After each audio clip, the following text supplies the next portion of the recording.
Nah, baru bisa.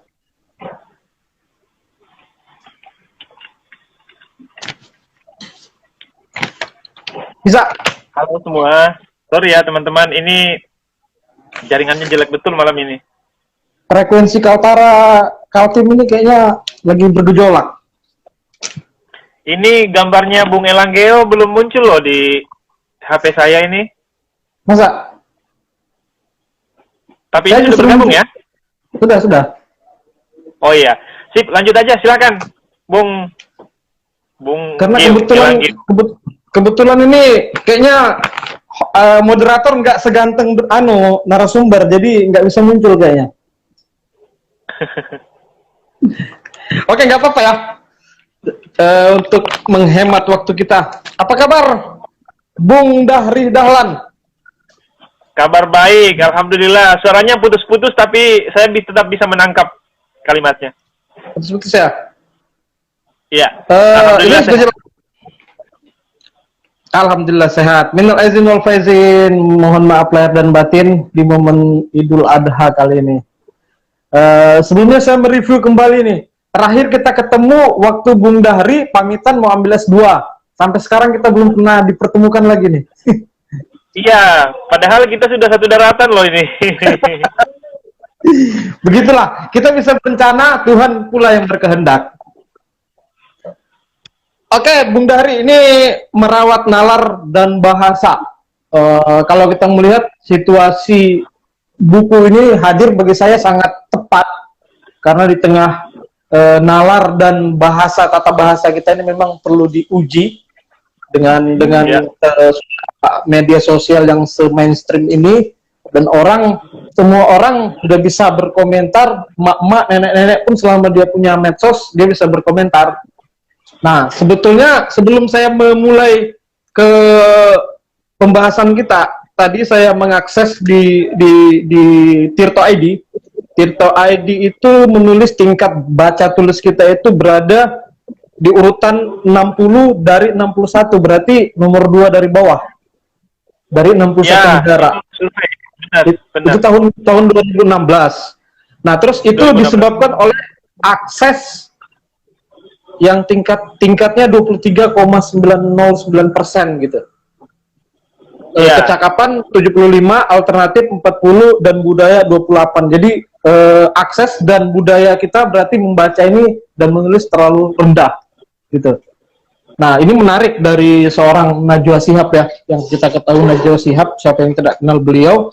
Nah, ini bagi saya dengan merawat nalar dan bahasa ini salah satu semacam apa ya, dia semacam mata air di oase gitu. Dia terbit di tengah minimnya dunia literasi kita gitu. Apalagi ditulis dan diterbitin oleh beberapa dosen yang bagi saya itu sangat luar biasa, dosen-dosen hebat semua.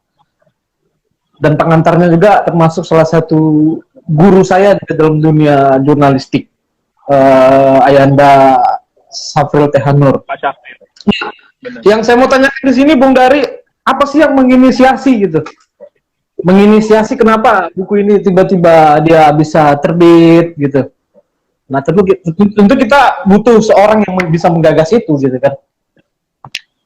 Ya, jadi sebenarnya ide awal dari buku itu kalau kita mau review sedikit ke belakang adalah ya sebenarnya itu kegelisahan yang umum yang kita alami di kampus, ya terutama dosen-dosen satu prodi kami di program studi sastra Indonesia.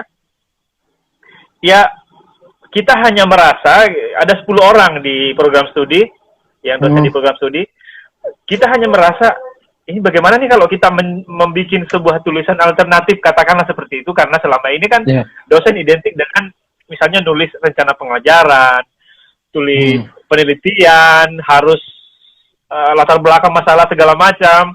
Gimana nih kalau kita menulis tulisan yang sedikit populer, yang oke lah berangkat dari kegelisahan dosen, tapi kalau itu dibaca oleh masyarakat awam, semuanya bisa membaca karena kita menggunakan tulisan gaya-gaya style populer seperti itu.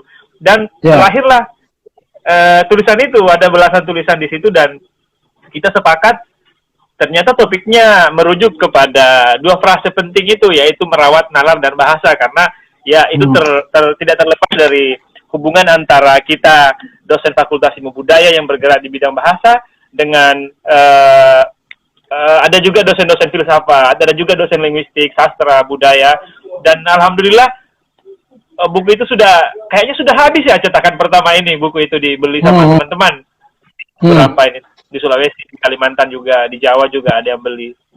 Bukan Dan dibeli sih, teman-teman kalau lebih tepatnya bukan dibeli, lebih tepatnya bukan dibeli, tapi diapresiasi gitu. Oh iya, iya. Jadi topiknya sangat banyak sekali.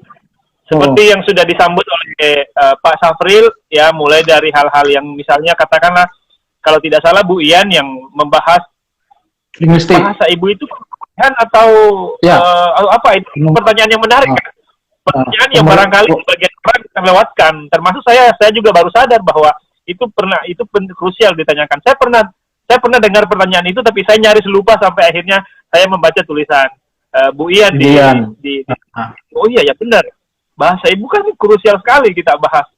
Sepertinya tidak ada habisnya kalau kita mau membahas dialektika soal perbicaraan itu ya, soal bahasa ibu itu pemerolehan atau apa ya itu di buku itu. Misalnya juga tulisannya Pak Eka misalnya mempersoalkan antara persoalan kritik ya sastra itu kan agak menarik ya. Itu sebenarnya tema yang berat dituliskan oleh Pak Eka, tapi ditulis dengan yang sedikit renyah dibaca oleh siapapun. Ya, termasuk juga atau gender segala macam. Ya, kita bisa lihat sendiri di pembaca teman-teman yang sudah beli buku itu bisa lihat sendiri apa yang hendak saya katakan. Nah itu inisiasinya siapa sih, inisiator? Inisiator sebenarnya ya saya sih sebenarnya, cuma kan sebenarnya itu tadi saya ungkapkan sebenarnya itu adalah kegelisahan kolektif. Saya saja yang sempat bilang waktu itu, saya hanya memicu sebenarnya. Semuanya sudah gelisah dari awal. Ini apa sih yang mau kita bikin? Jadi saya hanya mengingatkan, kita gelisah loh soal ini ya, sudah deh nulis, ayo nulis.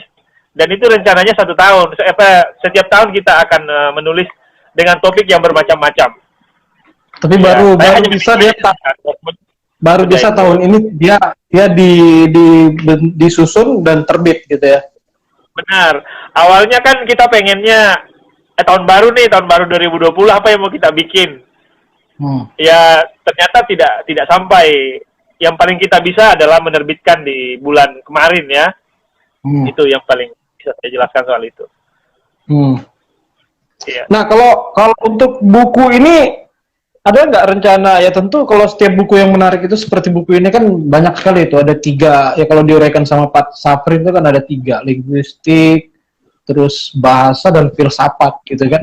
Ada nggak rencana untuk dibedah bukukan ke mahasiswa Fakultas Ilmu Budaya mungkin, atau mungkin ada lembaga lain yang mengadakan bedah buku, mungkin menghadirkan penulis-penulisnya?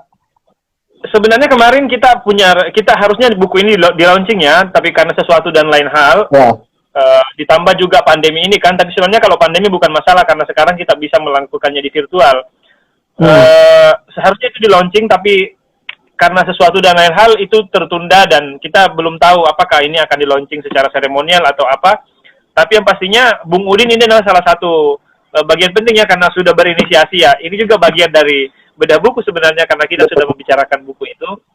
Dan alhamdulillah antusiasme teman-teman, terutama juga mahasiswa ya, alumni juga itu sangat, wah dosen saya nulis nih misalnya.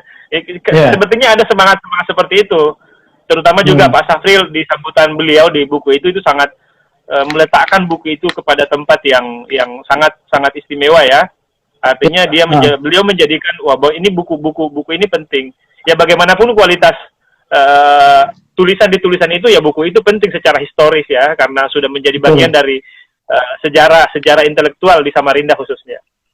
Kalau kata Hairil Anwar itu kan buku itu adalah rumah pulang gitu ya, rumah singgah bagi penulisnya. Iya, gitu. Benar sekali, benar. Makanya saya sempat menulis di buku itu di awal halaman-halaman awal bahwa ini semacam singgah sejenak dari hiruk pikuk menulis penelitian, menulis rencana pembelajaran, menulis materi-materi ajar, dan menulis apapun yang selama ini diidentikan dengan dosen sebenarnya. Yaitu jadi agak sedikit populer lah tulisannya. Nah, untuk menyusun buku ini butuh berapa waktu ini, Bung Dahri? Berapa waktu? Ada sekitar 5 bulan ya. Karena Oh, 5 bulan ya. itu kan ada beberapa kawan-kawan yang sudah punya tulisan, ya. Hmm. Misalnya saya punya 2 tulisan di situ, tapi saya masukkan itu pernah dimuat di koran di mana Bung Udin pernah bekerja Pernah. itu. Ya, Filsafat orang Dani. Nah itu kan waktu pernah Bung Udin waktu itu masih saya aktif, muat. aktif sebagai Dan reporter ya waktu itu ya. dan saat terbit itu banyak yang mengapresiasi gitu. Termasuk Iya, anggota-anggota DPR yang ada di politik pun mengapresiasi tulisan itu gitu kan. Sampai iya, iya. menelpon, menarik. Cuma sayang penulisnya di Kaltim ya, bukan di Kaltara gitu. Ya mungkin Iya, mungkin, ada mungkin beberapa harap sih waktu itu kawan-kawan di media sosial yang membicarakan soal tulisan itu. Saya pikir ya itu apresiasi ya. Apapun itu apresiasi dan terima kasih sekali akhirnya itu bisa dibaca oleh banyak orang dan sekarang itu menemukan tempatnya yang paling bagus karena bagaimanapun ya bukan bermaksud membandingkan koran dengan buku ya.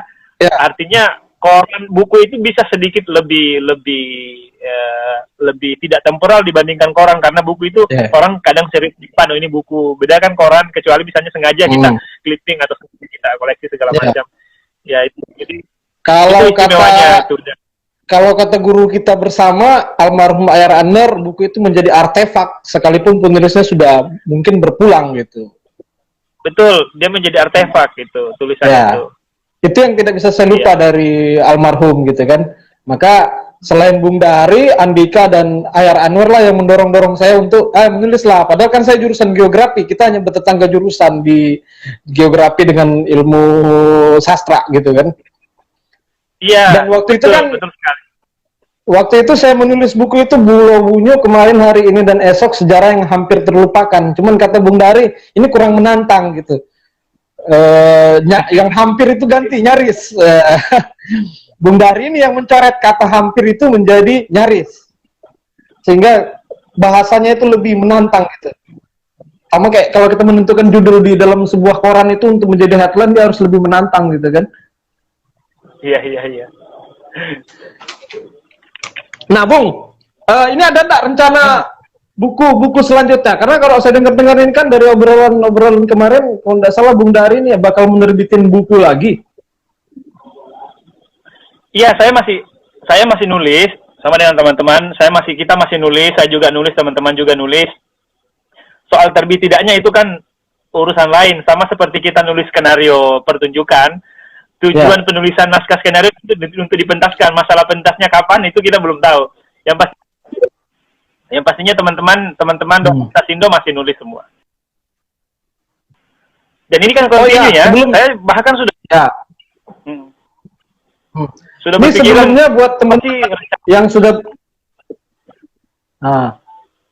buat teman-teman yang baru bergabung, ini saya mengupas sedikit nih sosok Dahri Dahlan. Beliau ini waktu itu saya pernah mengadakan kegiatan di Maros, dan tiba-tiba beliau datang bersama almarhum Ayar Anwar dan Andika Mapasomba. Beliau membacakan puisi dan tiba-tiba saat itu anak geografi yang biasanya membiarkan batu, mempelajari bulan, mempelajari bintang, tapi tidak pernah menyusunnya dalam bentuk yang puitik. Dari Dahlan datang dengan basicnya sebagai berbackground sastra, waktu itu datang dan membacakan puisi, dan saat itu anak geografi mulai menata bahasa, mulai berpuisi gitu. Termasuklah saya salah satunya gitu kan. Iya. Nah, ini Bung Dahri, artinya banyak yang bertanya ke saya karena saya kan tidak mempelajari secara teoritis, dan Bung Dahri mungkin dengan background yang lebih tepat di sastra mungkin lebih bisa menjawab juga. Saya sering ditanya, apa sih kalau kita mau memulai untuk merawat nalar dan bahasa itu, salah satunya ya kita abadikan dia dalam tulisan. Ya kan seperti itu, yang dibukukan ini kan diabadikan dia. Nah, apa sih untuk memulai menulis itu? Saya sering ditanya seperti itu. Apa, Bang atau Kak, saya mau menulis tapi saya bingung mau memulai dari mana. Bisa nggak sedikit nih Bung Dahri memberikan untuk menyusun nalar dan bahasa kita supaya lebih terstruktur itu, kita memulai dari mana gitu. Nah, biasa Bung Dahri ini kan pakarnya ini.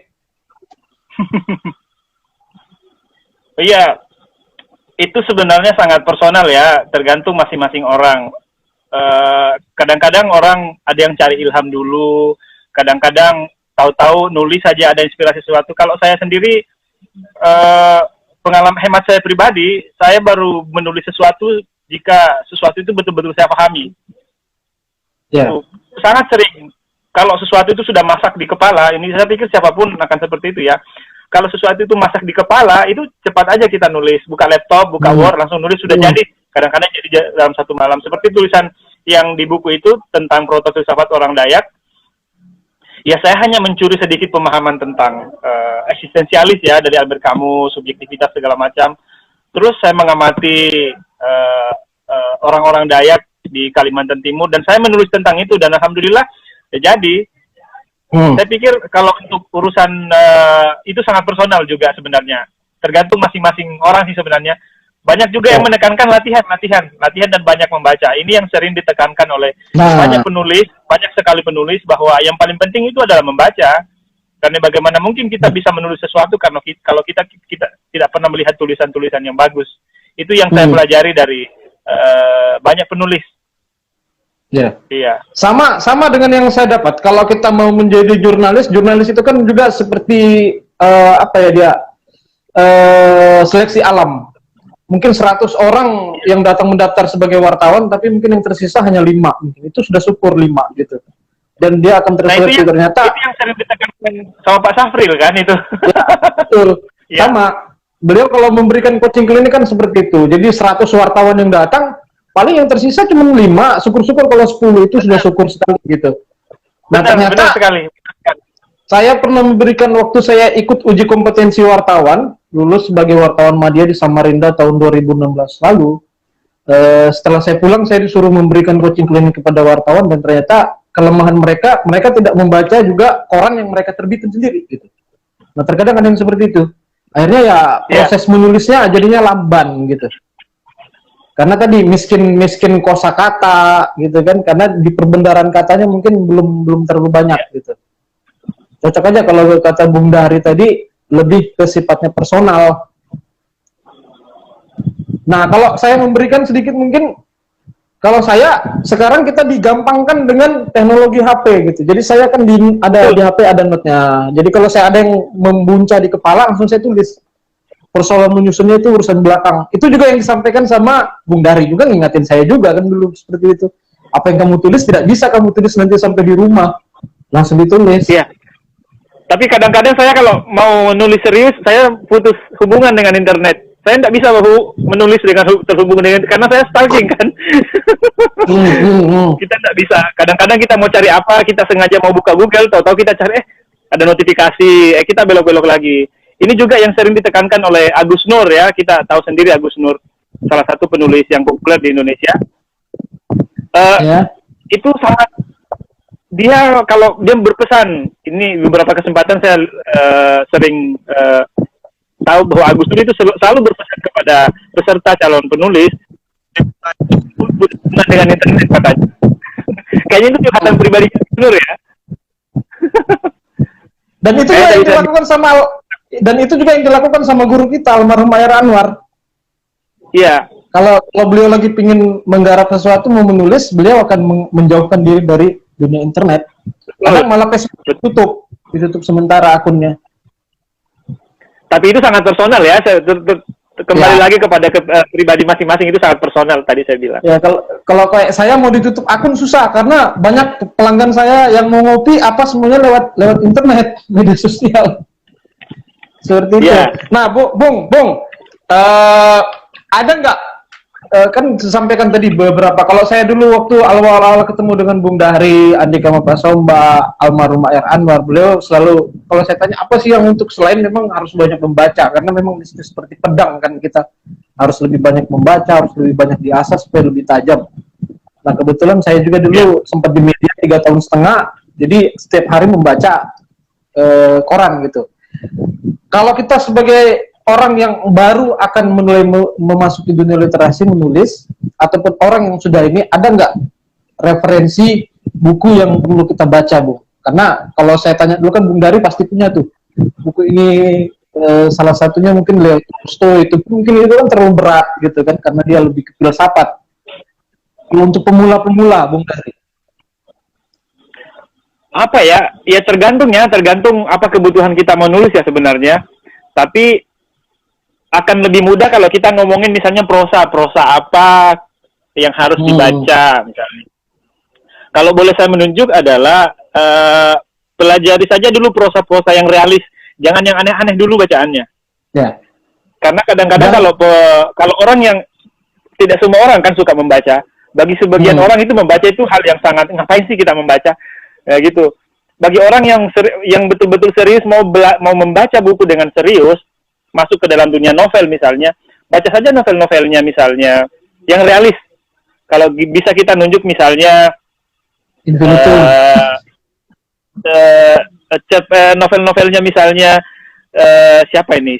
Pramudian Antatur misalnya. Walaupun beban sejarahnya, beban ideologinya sangat berat, tapi itu realis kan, tidak membuat orang bingung, tidak membuat orang seperti kalau katakanlah membaca novel-novelnya Danarto atau Eka Kurniawan, tahu-tahu mayat bangun mandi terus menikah dengan seekor anjing, ini apa sih?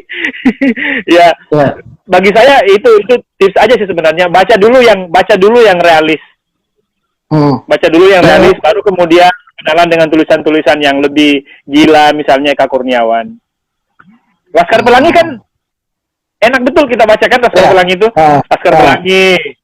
Novel-novelnya Ahmad mulailah dari buku-buku seperti itu. Atau yang diterangkan langsung sendiri oleh siapa ini? Terelie pernah bilang sama saya di Unmul pernah ketemu dengan Terelie di Unmul satu acara. Terelie bilang sama saya, Mas Dahri, saya bikin tulisan untuk menjembatani remaja supaya beralih ke bacaan-bacaan yang lebih serius. Kalau anak muda sekarang langsung dikasih bacaan yang serius, ya tidak mungkin bisa membaca. Tapi kalau anak-anak muda membaca tulisan-tulisan saya, wah dia akan perlahan mendekati sastra. Itu hal yang menarik dari seorang Terelie. Oh ternyata Terelie ini punya misi yang sangat bagus ya. Ya memang bukunya Terelie ya renyah sekali. Apapun yang kita baca itulah maknanya. Orang tidak bingung, orang tidak butuh sehari semalam minum kopi dulu baru bisa menafsir. Tidak ada itu di bacaan-bacaannya Terelie. Sama dengan bacaan-bacaannya misalnya kalau terjemahan itu yang paling sering dibaca juga adalah siapa ini? Orang Brasil, Alkemis. Siapa sih penulis Alkemis? Paulo Coelho. Paulo Coelho menarik sekali bukunya Paulo Coelho. Saya juga sering membaca beberapa novel-novelnya gitu. Apalagi produktif ya. Jadi kita nggak menunggu lama, dia menerbitin lagi gitu. Alkemis 11 menit. Iya. Jadi baca dulu kalau di dalam prosa, baca dulu prosa-prosa realis. Kalau di dalam baca tulisan-tulisan populer, ilmiah populer misalnya. Misalnya Yuval Noah Harari kan buku-buku sainsnya Yuval kan itu kan sebenarnya pembaca hal yang sangat kompleks ya. Coba ngomongin soal DNA, ngomongin soal sejarah kemanusiaan segala macam. Tapi dia sampaikan dengan style populer, makanya bukunya laris. Nah mungkin kalau dia bersetia dengan sains, dia bersetia dengan misalnya biologi teori evolusi misalnya, dia setia dengan itu, wah kita tidak akan bisa membaca apa yang disampaikan oleh Yuval, tapi disampaikan dengan style populer, wah semua orang bisa paham, makanya bukunya laris. Iya. Nah ini ada lagi nih, tadi saya sempat baca googling di internet, ini sangat berkaitan Mas ini dengan merawat nalar dan bahasa. Itu ada judul salah satu media itu kalau tidak salah media besar juga, karakteristik kita orang Indonesia itu malas baca tapi nyerocos di medsos gitu kan. Kenapa? Nah ini kan malas membaca tapi cerewet di medsos. Ya. Nah ini kan budaya kita orang Indonesia itu malas baca tapi cerewet di medsos gitu. Nah ini kan masih erat kaitannya dengan merawat nalar. Nalar kita ini kan ya kalau cerewet paling tidak cerewet syar'i lah gitu kan, yang sedikit beretika gitu kan. Kalau sekarang kan orang medsos itu jadi tempat curhat gitu. Nah ini bagaimana kita mau menata ini kalau dari perspektif merawat nalar dan bahasa ini, Bung Dahri? Oh iya, saya pikir soal bacaan itu sebenarnya terlalu banyak hal juga yang harus diperdebatkan kalau kita bilang masyarakat malas membaca, di samping memang ada orang yang malas membaca ya. Tapi saya juga berkawan dengan teman-teman pegiat literasi. Saya lihat faktanya di lapangan, ada orang yang tidak membaca karena tidak ada akses. Nah itu tadi. Nah, ini yang jadi persoalan. Jadi bukan karena dia tidak pengen baca, dia pengen baca tapi tidak ada akses. Coba bayangkan perpustakaan yang digelar sekarang, sekarang kan perpustakaan tidak hanya ada di gedung. Sekarang orang pinjam buku bisa lewat sharing ada aplikasi sekarang, kita punya koleksi buku, kita kumpulkan, kita bisa share kemana-mana, atau gerakan-gerakan parsial, gerakan-gerakan yang sifatnya sangat-sangat alami sekarang ya, yang teman-teman pegiat literasi misalnya buka lapak segala macam, dan orang antusias. Ya, pernah ada kegiatan rutin di Sulawesi Barat yang dilakukan oleh teman-teman, itu menggelar ribuan buku per tahun. Jadi perpustakaan rakyat sepekan, orang-orang pinjam buku dan digelar setiap sore selama sepekan, itu orang-orang datang membaca, orang-orang yang sama sekali tidak punya akses. Akhirnya mereka baca. Jadi memang ada orang-orang yang betul-betul tidak mau baca karena memang malas, tapi ada orang-orang yang tidak mau baca karena tidak ada akses. Nah, ini yang jadi persoalan. Ya, kita kan bagi sebagian orang kan ngapain beli buku, boro-boro beli buku, beli makanan sehari-hari saja sulit ya, kira-kira begitu ya. Itu yang jadi persoalan juga, karena itulah kenapa banyak teman-teman di Jogja yang berjuang gerakan buku indie misalnya, karena itu melawan dominasi perusahaan-perusahaan raksasa yang bukunya sangat mahal, tidak terjangkau segala macam. Tambah lagi muncul gerakan beli buku bekas. Itu saya pikir, kalau saya mengamati media sosial, membeli buku bekas di toko buku bekas itu menjadi gerakan juga sekarang. Bukan sekedar toko. Ada orang yang sengaja beli tuh buku bekas karena dia ingin ada sesuatu yang dia lawan. Dia menjadi ideolog setelah membeli buku bekas. Ya, dia sengaja membeli buku bekas hanya karena dia ingin melawan sebuah sistem di mana buku-buku baru itu mahal sekali. Nah, itu kan menarik juga. Menarik sekali. Sama semacam buku yang mau saya terbitin waktu 2012 itu, saya yang membiayai, tapi mereka yang menentukan harga, gitu kan lucu. Padahal itu kan saya terbitin dengan biaya saya sendiri, gitu kan. Akhirnya kan kasihan. Seperti buku bung dulu gitu ya, benar. Saya yang membiayai, kok harga mereka yang menentukan gitu. Terus yang pertama itu, yang kedua semacam infinitum. Saya menjual infinitum itu, novel almarhum Ayar Anwar, itu hampir 100 eksemplar 1 bulan. Bahkan dari Australia, dari Malaysia itu memesannya. Saya harus kirim itu ke Australia dan Malaysia.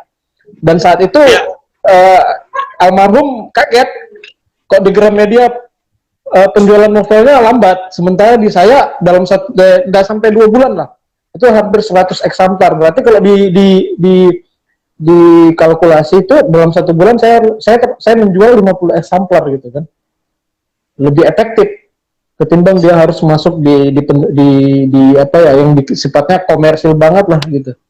Padahal siapa yang nggak mau kalau ke Gramedia gitu kan? Iya, betul. Gramedia kan hulu hilir istilahnya. Dia punya perusahaan kertas, dia punya misalnya kalau kita mau menyebut ya, itu kan bukunya mahal, apalagi kalau sudah keluar.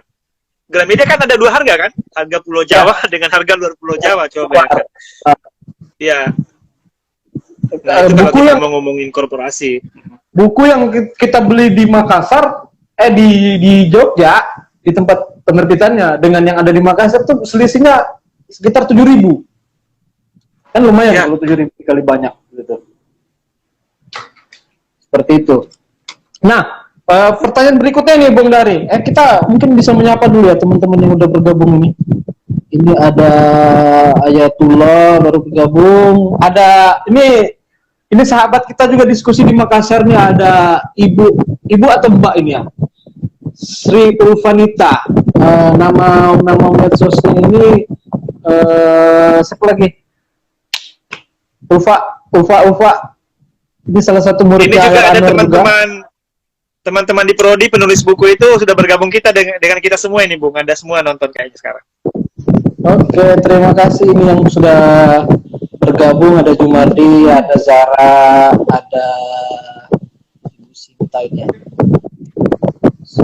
Mas Zulkifli. Saya cuma dapat tanda tangan cuma 4. Penulisnya ada Kenapa? 10 kalau misalnya.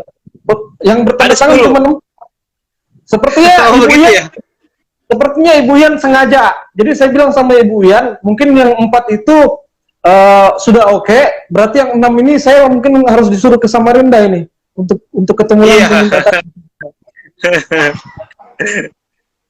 Nah, Bung, ini Ya, sebelum buku ini Merawat Nalar dan Bahasa ini, ada nggak buku yang, kalau nggak salah dulu waktu kita di Makassar ada yang sementara Bung Susun itu apa ya, secangkir teh di subuh yang resah, apa antologi puisi ya Kenapa? kemarin itu, yang buku yang puisi, kumpulan puisi Bung Dari itu udah terbit sudah atau belum terbit itu? di 2018 kemarin. Nah, saya belum ada dapat infonya sama sekali.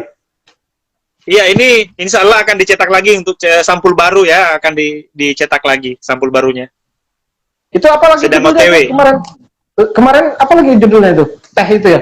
Hal-hal yang pergi, hal-hal yang pergi. Oh, hal yang pergi ya. Itu Ya.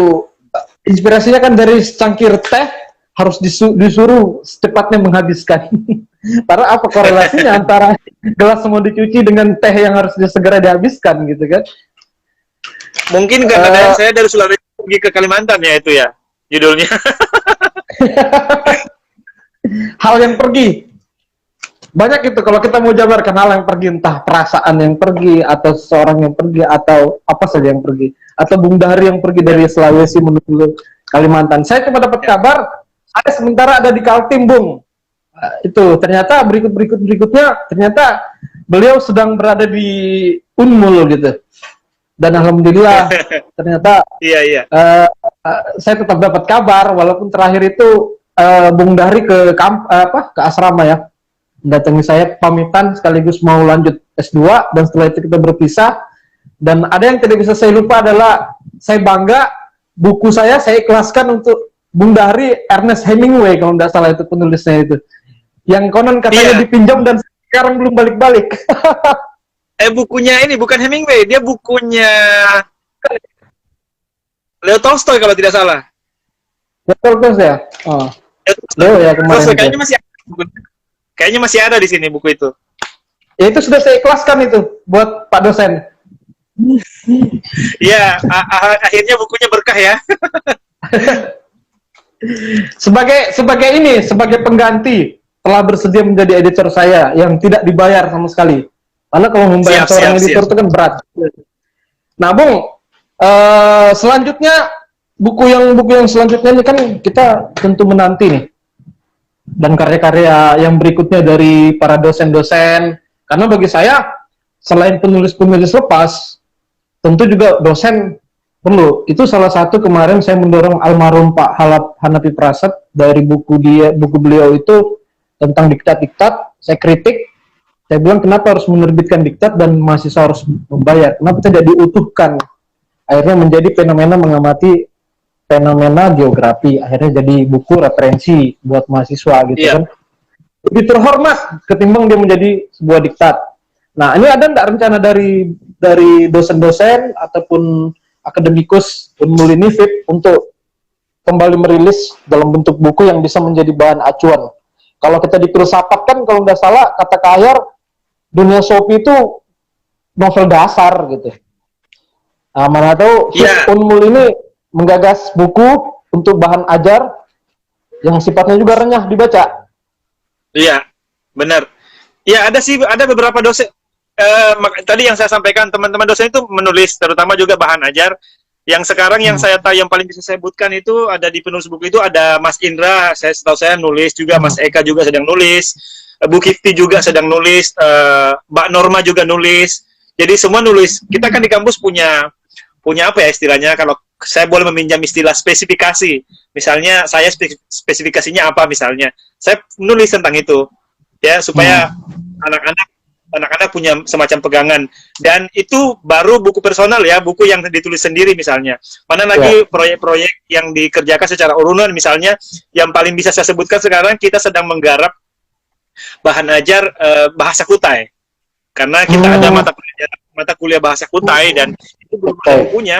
Ya kita berusaha, kita walaupun di antara kita dosen ini tidak ada orang Kutai, tapi kita ada tim di belakang yang kita bisa minta bantuannya, misalnya sebagai narasumber untuk apa yang kita susun. Ya, jadi semuanya nulis di prodi fakultas semuanya nulis. Ya. Nah itu sesuatu yang istimewa kan, sama kayak almarhum Ayah Ranar. Kenapa saya begitu mengagumi sosok beliau? Karena beliau salah satu dosen yang mungkin mirip dengan Bung Dahri. Tidak mau identitas apa segala macam, cukup nama apa segala macam begitu kan. Tidak pernah memberi jarak antara dosen dan mahasiswa. Pokoknya ya selama tidak melanggar aturan-aturan lain ya gitu ya. Nah kalau Kak Ahyar itu kan rutin beliau menerbitkan buku, kalau bisa pesannya beliau kemarin, saya kalau bisa 1 tahun 2 buku gitu, dan itu sudah dibuktikan gitu kan. Punya target ya, betul. Mana tahu Bung Dahri juga, karena kalau dari filsafat kan seorang filsuf dikatakan filsuf ketika dia dibunuh oleh muridnya gitu. Saya melihat ini gelagat-gelagatnya almarhum Ayar Anwar ini bakal dibunuh nih, karya-karya beliau ya. Karya-karya beliau dengan salah satu dosen yang berada di Unmul ini. Iya, mana lagi teman-teman di luar ya, Irfan segala macam itu sedang aktif mereka.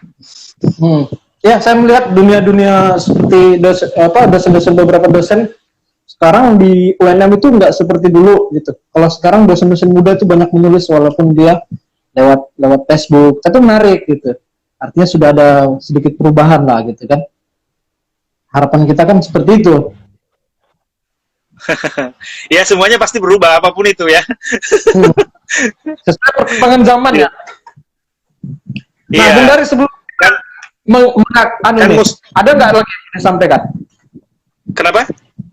Ada nggak lagi yang mau disampaikan ini terkait nalar dan menjaga nalar dan bahasa itu? Oh iya, kalau teman-teman membaca buku itu kan kentara sekali bahwa saya melihat ini sadar atau tidak, saya melihat ada usaha teman-teman dosen itu istilahnya kalau saya boleh membahasakan, dia memindahkan kelas keluar kelas. Wow. Jadi misalnya Normatika Sari, sastra modern misalnya, itu kan jadinya orang jadi tahu, oh ternyata begini ya, seasik ini ya dunia sastra, ada perdebatan, ada kontra-kontra segala macam. Itu kan hal-hal yang seharusnya tanda kutip diomongkan di dalam kelas. Tapi setelah masuk di dalam buku itu kan semua orang bisa membaca dan semua orang bisa mengetahui, oh ternyata seasik ini ya dunia sastra misalnya. Ternyata ada kontradiksi, ada dialektika. Oh, ternyata sastra bukan hanya persoalan menilai puisi, menilai novel segala macam, ada juga ya unsur-unsur politik misalnya. Bahkan ada juga perkembangan Indonesia tidak terlepas dari misalnya politik sastra. Nah, itu kan itu saya baru ngomongin satu dari banyak penulis di buku itu. Ya. Jadi belum lagi ngomongin bukunya Bu Purwanti, kalau tidak salah dia ngomongin soal pragmatik. Itu kan pragmatik kan hal yang sangat serius ya. Siapa sih pragmatik itu apa sih? Tapi setelah ditulis di dalam buku itu, wah, pragmatik jadi hal yang sangat terang benderang, hal yang tidak mesti ditakuti segala macam. Itu. Bu Irma ngomongin soal Redeska misalnya, cogito ergo sum atau apa. Itu filsafat menjadi hal yang sangat menarik. Setelah ternyata begini ya filsafat ya. Ternyata tidak semenyeramkan itu. Jadi buku itu, kalau boleh saya katakan, ini yang tidak saya tulis di situ, buku itu semacam gombal. Kita menggombal publik, sastra gini loh, budaya gini loh, filsafat gini loh. Jadi buku itu usaha untuk menggombal publik supaya mau mendekati apa yang mencoba dibangun oleh teman-teman di buku itu. Ya, kalau bahasanya lagi-lagi almarhum Ayar Ranar, hidup itu begitu politik, hanya politik yang menjadikan hidup itu menjadi bisikan. Tapi itu beliau rangkum dalam sebuah novel gitu kan. Akhirnya jadi menarik, hasil dari diskusi beliau dengan politisi dan beliau novelkan gitu. Tapi ditulis, dikemas dengan bahasa yang renyah. Seperti itu. Betul ya. Ini Bung Dahri, kalau di Instagram ini 1 jam aja dia, 60 menit durasinya. Jangan sampai dia terputus sebelum kita selesai. Kalau Bung Udin kapan nulis buku kedua? Kalau ini sementara di editor. Jadi Sementara karena penyebabnya kemarin juga ada hikmah di balik COVID-19, kedai tutup apa segala macam, kita nggak bisa beraktivitas, dan saya mengurung diri, nggak ada laptop, tapi lewat HP saya kumpul ternyata banyak. Ya itu tadi hasil saya mungkin semacam riset kecil-kecilan. Saya melihat ya orang malas membaca dan malas menulis panjang-panjang. Ada juga orang menulis panjang dengan curhatan yang orang mungkin jadi antipati untuk membacanya gitu. Jadi saya mencoba bagaimana dia bisa menjadi quote-quote di Facebook semacam, ya judulnya saya kasih judul Kopi Somnia, dan memang saat itu terinspirasi dari Love Somnia tulisan almarhum di Kisah Tak Berwajah, susah tidur karena cinta. Terus saya ambil ya Kopi Somnia, susah tidur karena kopi, akhirnya menulis. Ya salah satu yang bisa saya kutip itu ya kopi itu semacam candu gitu. Mau bertemu tapi malu gitu kan. Hanya quote-quote singkat aja, seperti aforisma cinta gitu. Ini sementara kita lagi ngelobi ke penerbit.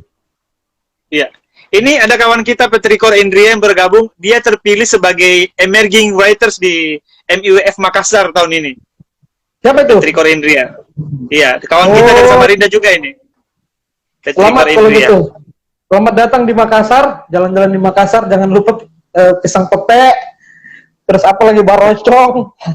Iya. Bung Dari itu yang ngantar kayaknya, itu harus ngantar itu. Kalau Bung Udin kapan terakhir ke Makassar? Saya terakhir ke Makassar itu kalau nggak salah 2018 waktu International Coffee Day. Karena saya sekarang lagi berprofesi sebagai pegiat kopi. Jadi pada saat itu diundang sama Dinas Pertanian untuk mewakili Kaltara. Nah, kopi Mambi itu enak loh, kopi Mambi. Ya saya belum pernah dapat itu gitu. Kopi Mambi, aduh, cobalah sekali-sekali kopi Mambi. Saya bukan peminum kopi, tapi saya tahu kopi Mambi itu ya. enak. Ya, saya tahu Bung Dari itu kan penikmat teh, sama dengan gurunya gitu. Teh yang selalu jadi referensinya. Kalau saya kan sekarang kopi gitu. Saya juga nggak tahu kenapa bisa terjun ke kopi. Tapi alhamdulillah nilai plusnya setelah menggeluti dunia kopi bisa membawa nama Kaltara waktu di Purwodadi lomba nyeduh kopi dan juara 1 di sana. Alhamdulillah. Siap. Nah, kalau ini sebelum kita akhiri, Bung Dari, ada nggak pesan-pesan yang ingin disampaikan kepada yang sudah bergabung ataupun adik-adik kita yang ingin menulis, merawat nalar dan literasi? Mungkin ada yang ingin disampaikan sebuah pesan kepada yang melihat ini nanti. Iya, kalau pesan saya tidak jauh dari topik kita malam ini, yaitu merawat nalar dan bahasa. Karena apapun itu sekarang kan orang serba bisa menginterupsi ya, apa-apa diinterupsi karena adanya media sosial sekarang. Nah, hal yang paling penting kita lakukan adalah bagaimana kita masih bisa berpikir logis. Kalau memang tidak krusial, tidak usah berkomentar. Kalau memang komentarnya krusial, ya komentar. Artinya kita harus pandai-pandai melihat situasi ya sekarang ya. Itu sebenarnya tujuan dari buku itu, judul buku itu, merawat nalar dan bahasa. Karena ya nalar dan bahasa kan sesuatu yang hampir tidak bisa dipisahkan. Bahkan jangan-jangan nalar itu adalah bahasa. Atau jangan-jangan bahasa itu adalah nalar itu sendiri kan? Perbincangan itu juga yang ada di dalam buku Nalar. Siapa yang menulis itu? Itu juga penulis buku populer. Batas Nalar diterbitkan oleh Kepustakaan Populer Gramedia. Di situ juga tidak bisa dibedakan antara nalar dengan bahasa yang mana sih. Yang penting jangan-jangan mereka ini satu sebenarnya.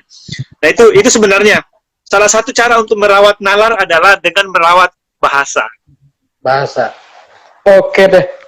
Nih, terima kasih loh Bung Dari sudah menyempatkan waktu di tengah kesibukannya. Sorry untuk teman-teman yang baru bergabung, kita telat sekali karena jaringan masih belum cukup bagus di ibu kota baru ini. Iya. Nggak apa-apa, nanti kita buat mungkin ada season kedua di Kopi Somnia. Mungkin Bung Dari mungkin jadi moderator saya atau gimana, nanti kita diskusi lagi kan. Insya Allah dengan adanya virtual seperti ini nggak ada yang susah sekarang. Oke, Ya. makasih banyak Bung Dari. Sukses Thank you, selalu thank ya. you. Ya. Dengan teman-temannya Ya. dan mahasiswa aktif Universitas Mula Ya. Warman Samarinda. Terima kasih yang sudah bergabung. Ya, terima kasih banyak Bung Udin. Salam ya sama teman-teman di sana. Ya. Oke. Assalamualaikum warahmatullahi wabarakatuh. Waalaikumsalam warahmatullahi wabarakatuh. Terima kasih banyak semua teman-teman sekalian. Siap.